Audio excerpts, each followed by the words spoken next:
I am here tonight to introduce Ivan in his presentation, and I have a few things I want to convey as well. Laserium, of course, a cosmic light concert under the stars, as you've all heard and you all know, was born at Griffith Observatory 40 years ago tonight on the 19th of November, 1973. I'm obviously delighted to introduce this evening one of its parents and my friend, Ivan Dreyer.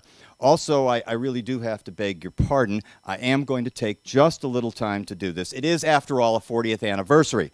Although Laserium was performed continuously from the 19th of November 1973 until the 6th of January 2002, when the observatory closed for its renovation and expansion, during those 28-plus years, it generated a great deal of publicity and large audiences. And despite all of that happening, there's actually, since that time, relatively little historical commentary about it in the published record.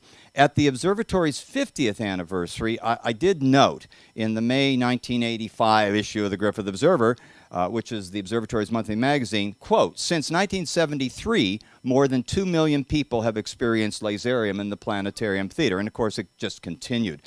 More meaningfully, I think, from a historical perspective, in 1996, Professor Mike Eberts, Griffith Park's formal historian, documented Laserium's origins in his book, Griffith Park, A Centennial History. And for that book, Eberts interviewed Ivan Dreyer, and Ivan told him that he actually took his first trip to the moon, not the dark side, in 1948 at Griffith Observatory, where Dr. Alter had pioneered the transformation of planetarium show design and production and performance.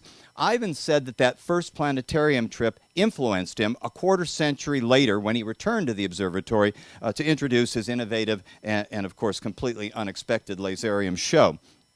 Now, Ivan may already have planned to tell you that history in his presentation. We haven't really conferred on details, and I apologize if I jump the gun a bit here and there tonight. I mention it, however, because I want to acknowledge just how long and deep Ivan's relationship with Griffith Observatory truly is.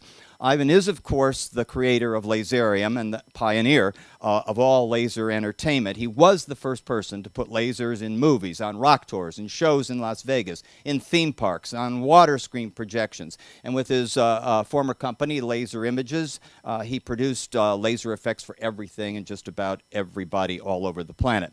He received the International Laser Display Association's First Career Achievement Award, and he served as the organization's president for 2 terms. Every major publication and broadcaster that covers entertainment has interviewed him. And just recently, IMERSA, the professional organization of dome theater, cinema producers, and exhibitors, conferred its first Lifetime Achievement Award on Ivan Dreyer.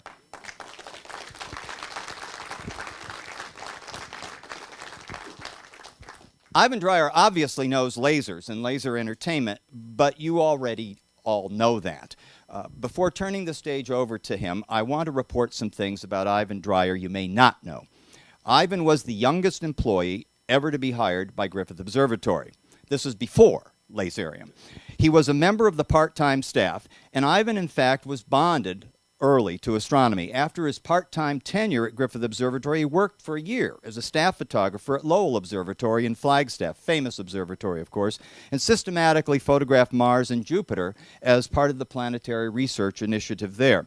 And although Ivan in time migrated to motion picture production and eventually to Laserium, his astronomical alliances did remain intact. Ivan's commitment to astronomy became clear to me when he offered to provide a report for the Griffith Observer on his expedition to southern India for the February 16th, 1980 total solar eclipse. This is also history. Eclipse travel had just started to become a recreational enterprise, but the number of eclipse chasers was relatively few. It was adventurous to go out and do that, and fewer still even bothered to try to chase eclipses to India. Ivan's account, Stalking the Wild Eclipse, appeared in the June 1980 issue of the magazine, and it's even more valuable today as an eyewitness record of 20th century eclipse adventure. And although he was perhaps unaware that he was engaged in eclipse anthropology, Ivan provided an entertaining set of descriptions and of public responses to eclipses. It's really a fundamental reference. Also, before receiving permission to set up his telescope and camera on the site of the Shiva temple at Suryapet, he was obligated by the temple's priest to go inside the temple in an act of homage. After learning later that the priest kept a live cobra in the temple, presumably for purification, Ivan expressed relief that he had passed whatever test the temple visit had required. Until now, I've never told Ivan about the cobra that we used to keep in the planetarium. In any case, Ivan's photographs from the solar eclipse are stunners, and they demonstrate his mastery of the camera and the intense, compressed moments of totality. He supplied another eclipse story in December 1981. It was all about the July 31st eclipse, 1981, and you might conclude after that India expedition this was just more of the same. But Ivan Dreyer's interest in applying technology in new ways to art and entertainment took another turn. For this eclipse, Ivan joined Hawaiian Airlines DC-9, chartered and modified for eclipse duty, and successfully observed and photographed a totality 37,000 feet above the clouds for 30 seconds. Again, a remarkable and a pioneering stunt at the time, and well worthwhile doing. We published one more Ivan Dreyer eclipse report in March 1992, rather sadly titled Paradise Lost. It was a story of clouds and heartbreak at the July 11, 1991 eclipse on the Big Island of Hawaii. But despite the eclipse loss to clouds, Ivan provided an invaluable and enduring report on contemporary culture and total solar eclipses. So Ivan Dreyer photographs eclipses and planets, and he writes eclipse anthropology. He's also published poems in legitimate literary venues, scenic photographs in numerous magazines, and technical articles in appropriate journals. He's invented laserium, and he's created the laser entertainment industry. Our real gratitude to Ivan, though, is focused elsewhere. He brought additional public attention to Griffith Observatory, and through exotic technology and novel entertainment, he made Los Angeles even more glamorous than it is.